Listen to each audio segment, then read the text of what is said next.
우리 사도행전 9장 말씀입니다. 9장 1절부터 9절까지 다 찾으셨습니까? 사도행전 9장. 사울이 주의 제자들에 대하여 여전히 위협과 살기가 등등하여 대제사장에게 가서 다메섹의 여러 회당에 가져갈 공문을 청하니 이는 만일 그 도를 따른 사람을 만나면 남녀를 막론하고 결박하여 예루살렘으로 잡아오려 함이라. 사울이 길을 가다가 다메섹에서 가까이 이르더니 호련히 하늘로부터 빛이 그를 둘러 비추는지라. 땅에 엎드러져 들음에 소리가 있어 이르시되 사울아 사울아 내가 어찌하여 나를 박해하느냐 하시거늘 대답하되 주여 뉘시니까 이르시되 나는 내가 박해하는 예수라. 너는 일어나 시내로 들어가라. 내가 행할 것을 내게 이를 자가 있을 것이니라 하시니 같이 가던 사람들은 소리만 듣고 아무도 보지 못하여 말을 못하고 서 있더라. 사울이 땅에서 일어나 눈은 떴으나 아무것도 보지 못하고 사람의 손에 끌려 다메섹으로 들어가서 사흘 동안 보지 못하고 먹지도 마시지도 아니하니라. 아멘. 여러분 살다 보면 참 이상한 일 많죠. 그러지 않아요? 어떻게 이런 일이 있을 수 있을까? 그런 일들이 한두 가지가 아닐 수 있다 그 말이에요. 어쩌면 오늘 사도행전 9장이 아마 그런 말을 할 수 있지 않을까. 참 이상한 일이다. 제가 오래전에 이 사도행전 9장을 가지고 이런 글을 썼습니다. 참 이상한 일이다. 여러분 한번 생각해 보세요. 사울이라고 하는 사람은 유대율법 학자예요. 가말리엘 문화의 문화생이에요. 그리고 그는 율법을 근거로 예수는 그리스도가 아니야 아마 질문했겠죠.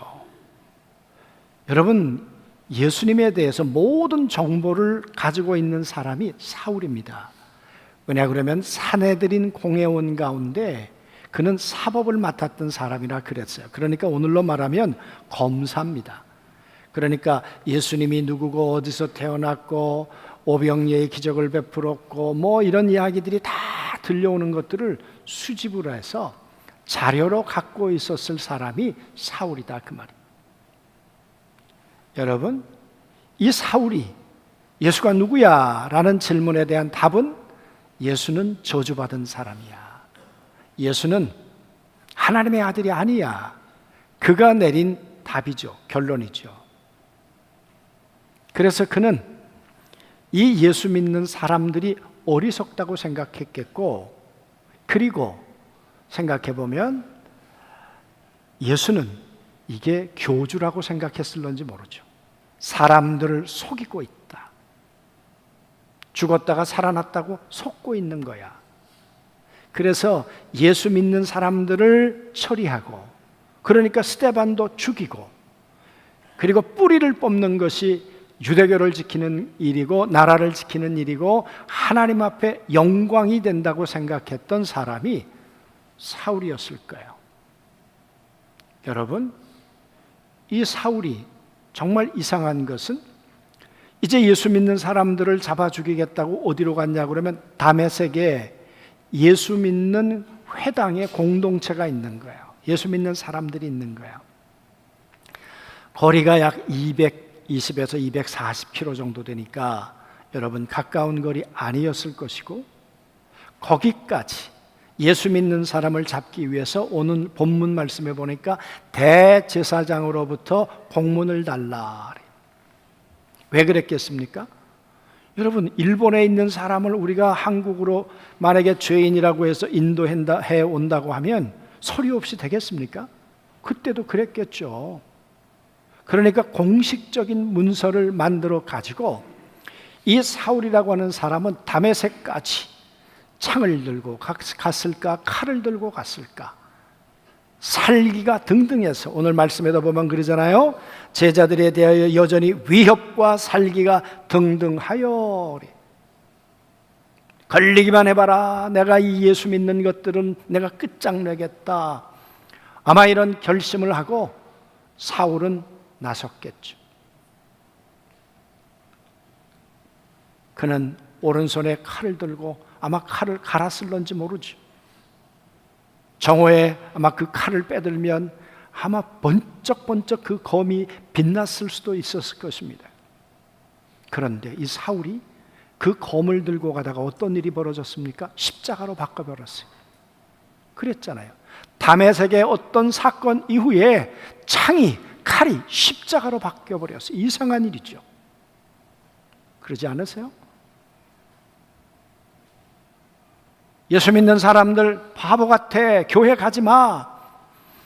말씀드렸지만 저는 고등학교 때 미션 스쿨을 다녔지만 교회 가는 친구들이 주보는 갖다 줘서 제가 주보를 갖다 내기는 했지만 늘 그 친구들을 볼 때마다 교회 뭐하러 가냐 도대체. 그런데 제가 목사가 될 줄이야. 응? 네. 그 옛날 고등학교 친구들이 그런다니까요. 야, 네가 목사가 됐다며? 그래 말이야. 어쩌다가 내가 목사가 됐다.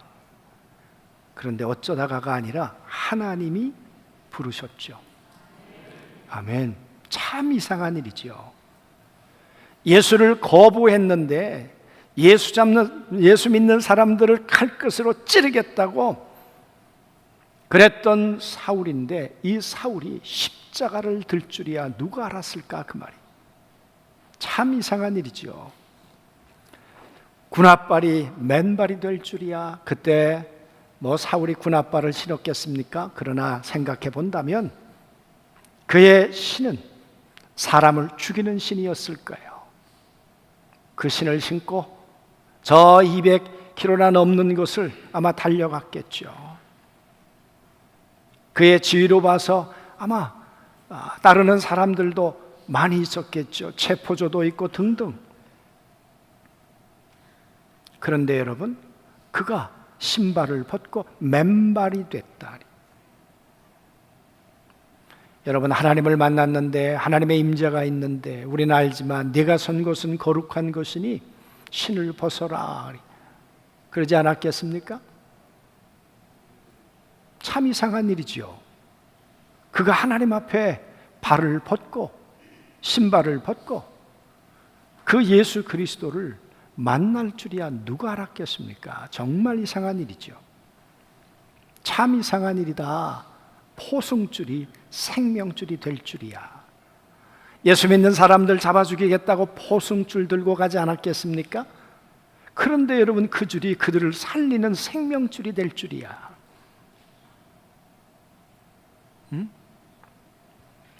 여러분, 이 사울은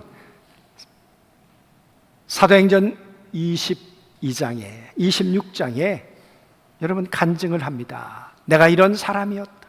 예수 믿는 사람들을 잡기 위해서 내가 포승줄을 들고 그 사람들을 묶기 위해서 갔던 사람이다. 뿐만 아니라 스데반을 죽일 때 나는 가표를 죽여야 한다고 동의했던 사람이 바로 나다. 여러분, 예수가 누구냐라는 질문을 그가 던졌을 때 예수는 죽어야 돼. 죽었어. 살아나면 안 돼. 그런데 여러분, 그 예수 믿는 사람들을 위해서 포승줄이 생명줄로 바뀔 줄이야 누가 알았겠는가 그 말이에요.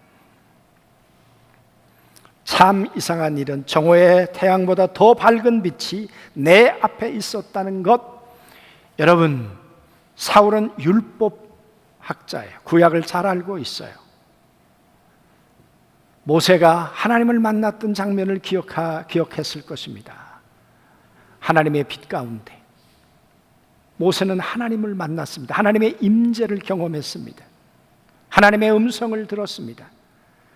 유대인들의 가슴 속에 꿈이 있다면 뭐겠습니까? 그 모세를 만났던 하나님을 내 인생 가운데 나도 경험하면 좋겠다, 그런 생각 안 했겠습니까? 그런데 정오에 이런 태양빛이 아닌 또 다른 빛, 하늘로부터 비치는 빛이 있었다 그랬습니다. 참 이상한 일이죠. 왜? 예수 믿는 사람을 이렇게 괴롭히고, 예수님이 나중에 그러잖아요. 나는 네가 핍박하는 예수야. 난 너 때문에 피를 얼마나 흘렸는지 몰라. 이 원수 같은 놈아. 그런데 여러분, 바로 이 사울 앞에 예수님이 빛으로 나타나셨다는 거예요. 참 이상한 일이죠. 그래서 바울은 나중에 뭐라고 말합니까? 내가 원수였습니다. 내가 죄인이었습니다. 내가 연약했습니다. 그런데 그 예수님은 내 앞에 나타나셨습니다. 내 앞에. 참 이상한 일이죠. 나무에 달린 그가 내 앞에 서 계신다는 것이 참 이상한 일이에요. 여러분, 몇 번 말씀드렸어요? 신명기 말씀에 보면 나무에 달린 자마다 저주를 받은 자라 하였거늘. 나무에 달려 죽은 사람이 크게 두 사람이 있습니다. 하나는 압살롬이에요. 그의 아버지 다윗에게 구테타를 일으켰던 아들, 이런 못된 아들이 도망하다가 나무에 걸려서 죽죠. 저주받았다. 나무에 달려서 또 죽은 사람이 있는데 예수 그리스도의 십자가에 나무에 달려 죽었다 그 말이에요. 그래서 율법의 지식으로 볼 때, 근거로 볼 때 예수는 저주받은 사람이에요. 그리고 죽었어요. 그러면 살아나면 안 돼요. 무덤에 썩어야 돼요. 그런데 여러분, 그 예수가 내 앞에 지금 나타난 거예요. 참 이상한 일이죠. 무덤에서 부패해야 되는데 그분이 살아계신다? 스데반이 죽을 때 뭐라고 말합니까? 내가 하늘을 쳐다보고 있는데 부활하신 예수 그리스도가 하나님 보좌 우편에 서 계신다. 여러분, 그 말 때문에 사울은 스데반을 죽였습니다. 왜? 예수는 부활하면 안 돼. 그런데 부활하셨다고? 무슨 헛소리야? 그런데 여러분, 그 예수가 지금 사울 앞에, 내 앞에 서 계신 거예요. 내 앞에. 참 이상한 일이죠. 사울은 예수 믿는 사람들을 핍박했어요. 그 사람들을 잡아 죽이기 위해서 갔다 그랬어요. 그런데 내가 잡아 죽이려고 하는 그 사람이 내 머리에 손을 얹고 축복기도 하지 않았어요? 너는 이방인의 사도가 될 거야. 하나님께서 너를 이방인의 그릇으로 너를 이제 선택했어. 여러분, 내가 잡아 죽이려고 하려고 했는데 하나님은 아나니아라는 사람을 통해서 저 사울이 내 앞에 나타나게 될 텐데 그때 내가 사울에게 머리에 손을 얹고 기도해라. 여러분, 그 대단했던, 칼을 들었던, 포승줄을 들었던 이 사울이 무릎을 꿇고 아나니아에게 그 기도를 받는다? 이상한 일이죠. 참 이상한 일이죠. 예수를 만났는데 정오의 빛을 보았는데 내 눈이 멀었어요. 그리고 비늘 같은 것이 씌어져 내 눈에 있었다 그랬어요. 3일이 지나고 나니까 이 비늘 같은 것들이 벗겨졌다 그랬어요. 여러분, 예수님을 만났는데 내 눈이 왜 멀었습니까? 오늘 우리 찬양 가운데도 이 깜깜한 어둠 가운데 살고 있다가 이제 빛 가운데 걸어가게 됐다. 그 대표적인 사람이 사울이죠. 그러지 않겠습니까? 여러 가지로 해석할 수 있겠습니다만은 이제 감아야 할 것, 떠야 할 것이 바뀌어버린 거죠. 전에는 예수님에 대해서 눈 감았고 율법에 대해서 눈 뜨고 있었는데 이제는 율법에 대해서 눈 감고 예수에 대해서 눈 떠야 하는 거죠. 하나님의 새로운 세계에 대해서 눈 떠야 하는 거죠. 이 원수에게, 이 죄인에게 이런 일이 일어났어요. 참 이상한 일이에요. 참 이상한 일이죠.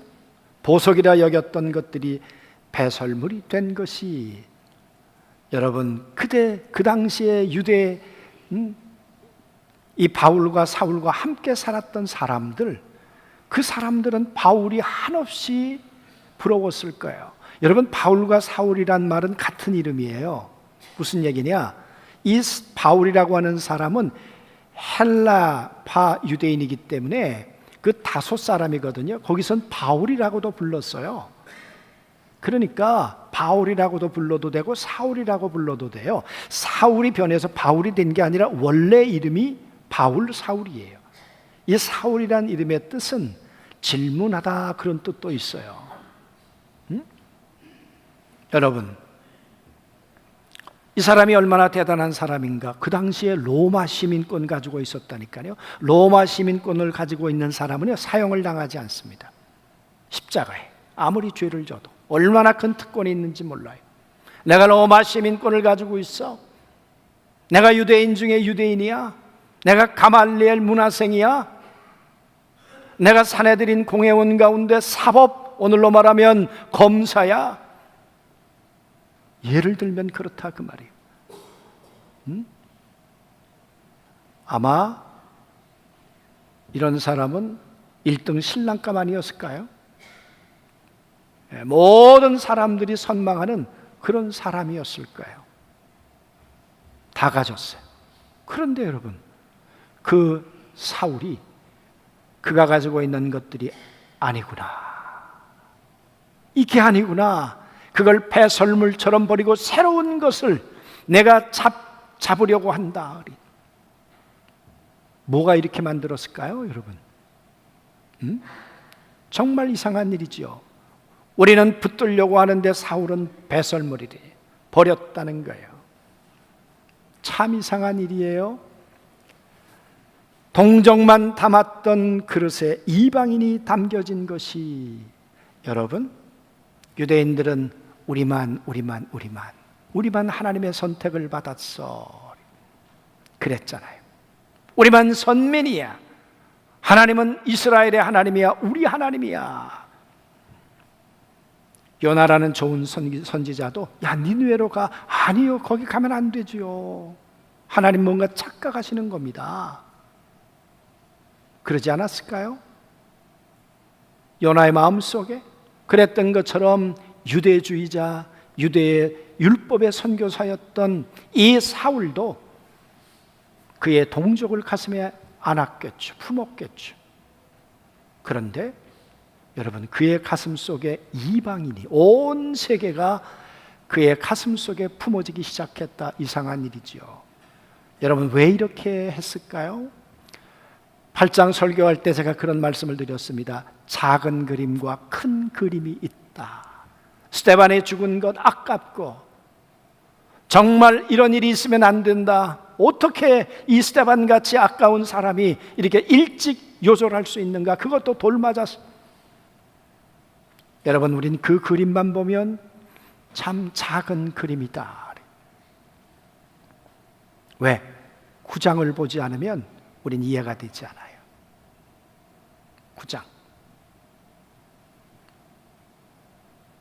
예수님이 스데반이 죽을 때 어떻게 보면 방치해 놓으셨어요.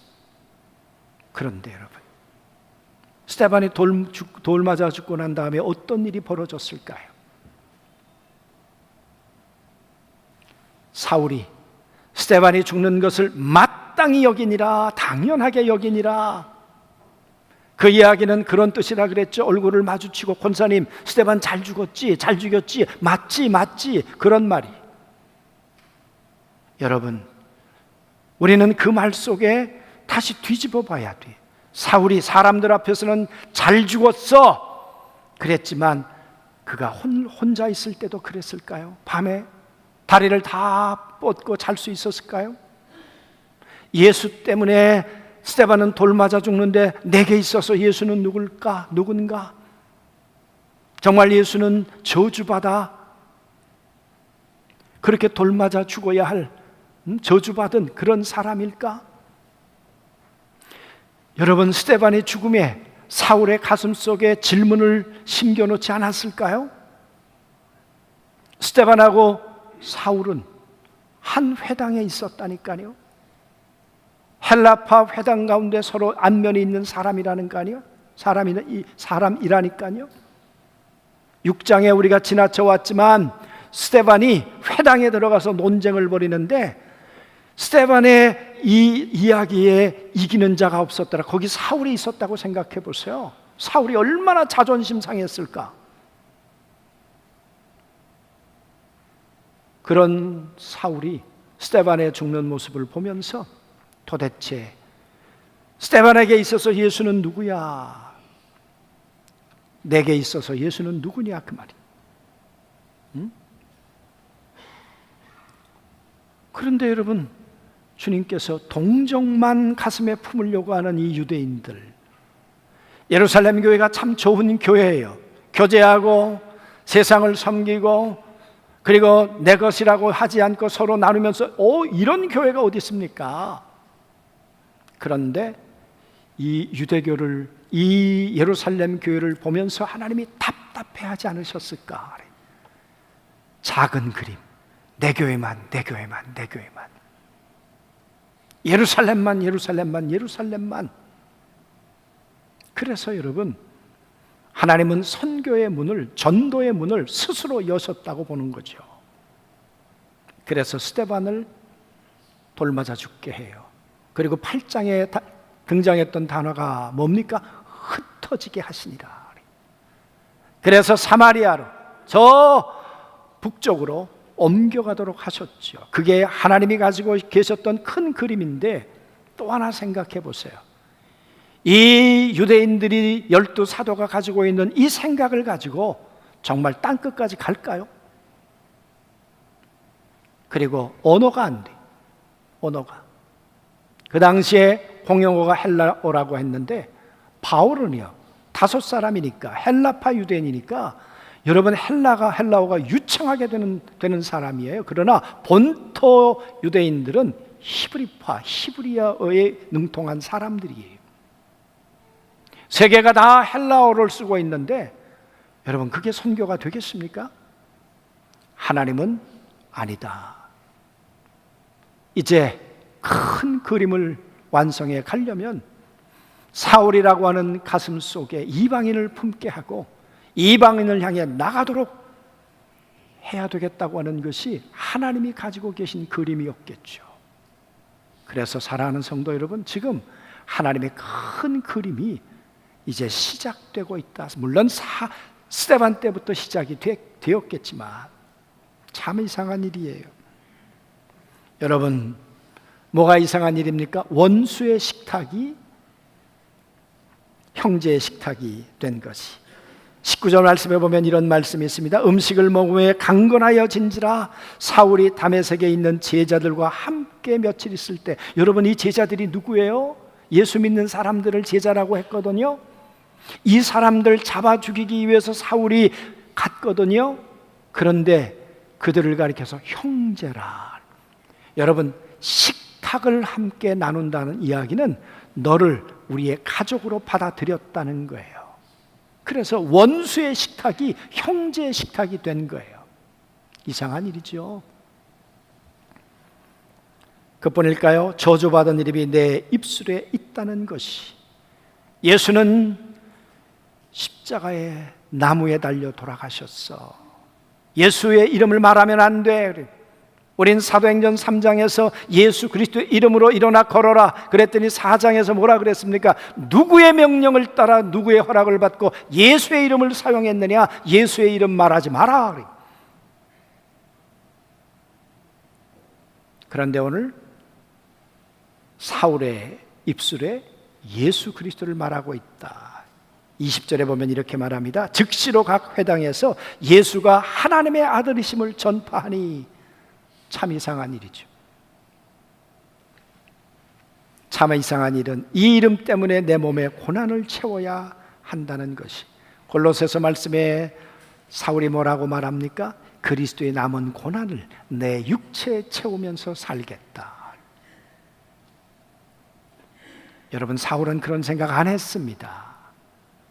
그러나 이제는 그리스도의 남은 고난을 육체에 채우며 살아야지. 왜요? 사울의 가슴 속엔 두 사람의 피가 흐릅니다. 스데반의 피, 내가 돌로 쳐 죽이는 사형 책임자였는데, 예수 때문에 죽였는데, 아니야, 예수 때문에 죽여서는 안 되는 사람을 죽였어. 사울의 가슴 속에는 저 스데반이 하지 못한 일을 내가 해야지. 또 하나, 예수의 피가 흐르고 있는 거죠. 날 위해 흘리신 그리스도의 피. 그래서 사울은 자기 간증을 할 때마다 내가 스데반을 죽일 때 가표를 던졌어. 스데반의 죽음이 내 안에 있어. 나는 스데반 때문에 그렇게 물었어. 당신이 누구십니까? 누이십니까? 여러분, 전에는 사울 스스로가 답을 했어요. 그 답에 대해서 예수는 하나님의 아들이 아니야. 그런데 오늘 이 다메섹 언덕에서, 다메섹에서 누이십니까? 라고 얘기했더니 그 답을 예수님이 하셨어요. 나는 네가 핍박하는 예수야. 사랑하는 성도 여러분, 질문해 보셨어요? 예수가 누구냐? 당신이 누구냐? 내게 있어서 누구냐? 당신은 누구냐?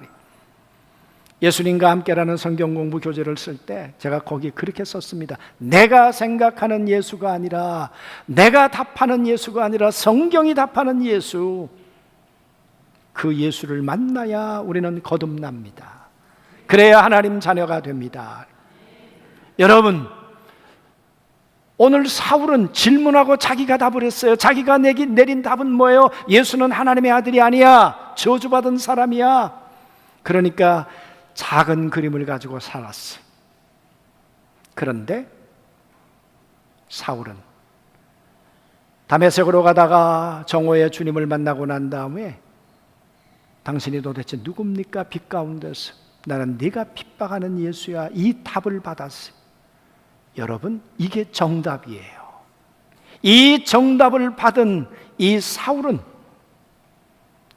이제는 작은 그림이 아니라 하나님이 그리시는 큰 그림, 예수 그리스도가 성령께서 그리시는 그림을 따라 이방을 품고 선교 여행을 3번씩이나 다니면서 온 세계에 하나님의 복음, 예수는 그리스도를 전하며 살게 된 줄로 믿습니다. 참 이상한 일이죠. 어떻게 사울 같은 사람을 이렇게 만들 수 있을까? 그래서 바울은 자기 삶을 돌이켜보며 이렇게 말했습니다. 참은 이상한 일이다. 나의 나된 것은 하나님의 은혜다. 은혜 아니면 설명할 수 없다. 은혜 아니면 원수되고 죄인된 나를 찾아오셨겠는가? 여러분, 찾아오셨을 때 그가 질문을 했어요. 질문에 대한 답을 잘 얻었어요. 하나님도 우리에게 질문하세요. 아담과 하와에게 내가 어디 있느냐? 그 질문을 잘했더라면 에덴에서 쫓겨났을까요? 사랑하는 성도 여러분, 누구십니까 도대체? 나는 네가 핍박하는 예수야. 아, 이분이 살아계셨네? 이분이 부활하셨네? 그리고 여러분, 오늘 이 대화를 보십시오. 정말 놀라운 것은 네가 핍박하는 예수라면 이 못된 놈아, 내가 너를 목을 칠 거야. 여러분, 거기서 만약 예수님께서 사울을 처리한다고 한들 무슨 문제가 있겠습니까? 그런데 주님께서 사울을 만나 정죄하지 않으셨어요. 정죄하지 않으셨어요. 너는 내 그릇이 돼야 돼. 내가 너를 불렀어. 내가 너를 택했어. 사랑하는 성도 여러분, 누구십니까 도대체? 이 질문의 답을 내가 하면 오답이 돼요. 예수님이 하시는 음성을 들으면 정답이 돼요. 오답은 열심히 살고 그리고 끝은 멸망이에요. 그러나 정답을 붙들고 살면 이 정답은 부활의 영광으로 영혼을 세워 주실 줄로 믿습니다. 그래서 바울은 뭐라고 말합니까? 이제 뒤에 있는 것은 잃어버리고 앞에 있는 것, 부활의 영광을 향해서 나는 날마다 달려가노라. 만약 사울이 이 예수님을 만나지 않았다면 이 정답을 붙들지 않았다면 사울은 어떻게 살았을까요? 그리고 그의 죽음 너머에 어떤 결과가 있었을까요? 사랑하는 성도 여러분, 이 모든 것에 대해서 바울은 말합니다. 은혜. 나의 나된 것 하나님의 은혜. 그 은혜를 다른 말로 표현하면 참 이상한 일. 나 같은 걸 만삭되어서 되지도 못한 나 같은 걸 찾아오셨던 그분. 그리고 디모데전서에서 바울은 뭐라고 말합니까? 나는 죄인 중에 괴수다. 어떻게 나 같은 걸 주님이 불러주셨는지 참 이상한 일이다. 사랑하는 성도 여러분, 사울만 그럴까요? 오늘 여러분과 저를 찾아와 주시고 우리를 만나 주신 것이 이상한 일 아닙니까? 그게 은혜 아닙니까? 우리 질문하면 좋겠어요. 정말 예수가 누군가? 그리고 그분이 내게 말씀하시는 음성을 정답으로 듣고 내 그림이 아니라 그분의 그림을 그려가는 인생, 그 그림이 하늘나라에서도 아름다운 화폭이 되고 부활의 영광이 되실 수 있게 되기를 주님의 이름으로 축원합니다. 아멘.